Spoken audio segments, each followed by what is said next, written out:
गांव की बस्ती में उस शाम जब पानी के टैंकर आए, लोग जैसे नई दुनिया देख रहे थे। औरतों के चेहरे पर आंसू थे। बच्चे टैंकर से छलकते पानी को देखकर ताली बजा रहे थे। लेकिन कविता के चेहरे पर न कोई खुशी थी, न ही संतोष। उसकी आंखों में साफ झलक रहा था, ये जीत नहीं है, ये सिर्फ तात्कालिक राहत है।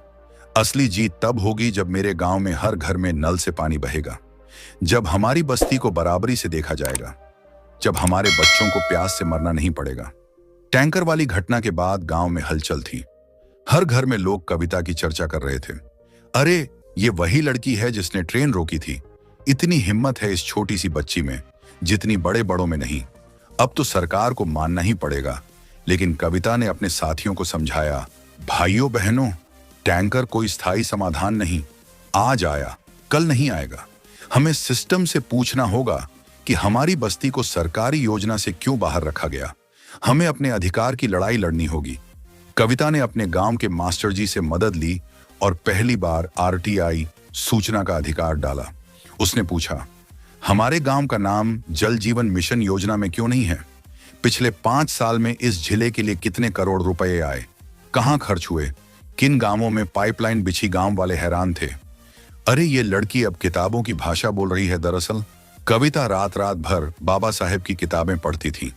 उसने सीखा, हक मांगने से नहीं, संविधान के हथियार से मिलता है।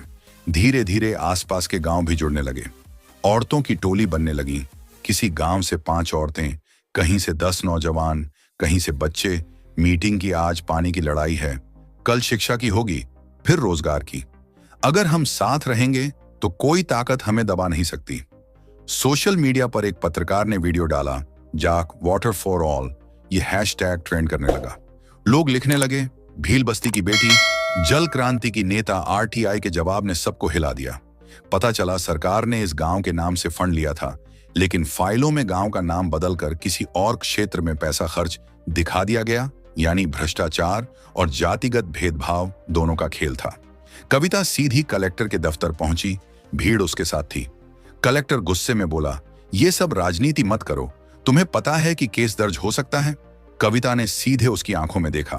केस तो आप पर दर्ज होना चाहिए, जिन्होंने हमारे गांव का नाम फाइल से गायब किया।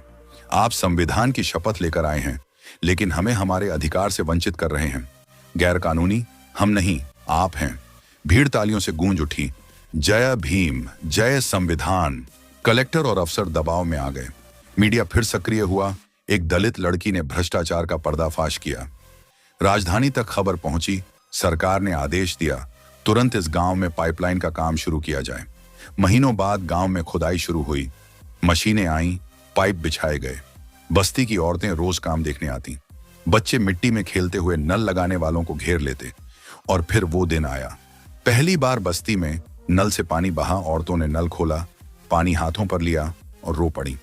हमने सोचा था हमारी जिंदगी ऐसे ही गुजर जाएगी, लेकिन आज हमारी बेटियां प्यास से नहीं मरेंगी। बच्चे खुशी से नहाने लगे। कुछ ने मिट्टी से खेलकर नल पर ही इंद्रधनुष बना लिया। जब पूरा गांव जश्न मना रहा था, कविता चुपचाप खड़ी थी। लोगों ने कहा, बेटी अब तो खुश हो जाओ। कविता ने मुस्कुराकर कहा, यह जीत हमारी है, लेकिन अधूरी है। आज पानी मिला है, कल शिक्षा चाहिए, फिर स्वास्थ्य, फिर रोजगार। संघर्ष खत्म नहीं हुआ, ये तो बस शुरुआत है। उसने हाथ में बाबा साहेब की किताब उठाई और कहा, अगर हम संगठित, शिक्षित और संघर्षशील रहेंगे तो कोई ताकत हमें हक से वंचित नहीं कर सकती। भीड़ ने एक स्वर में नारा लगाया, जय भीम, संविधान जिंदाबाद। ये कहानी सिर्फ कविता भील की नहीं, बल्कि उन लाखों दलित आदिवासी बस्तियों की है जो अब भी प्यास, भूख और भेदभाव से जूझ रही हैं।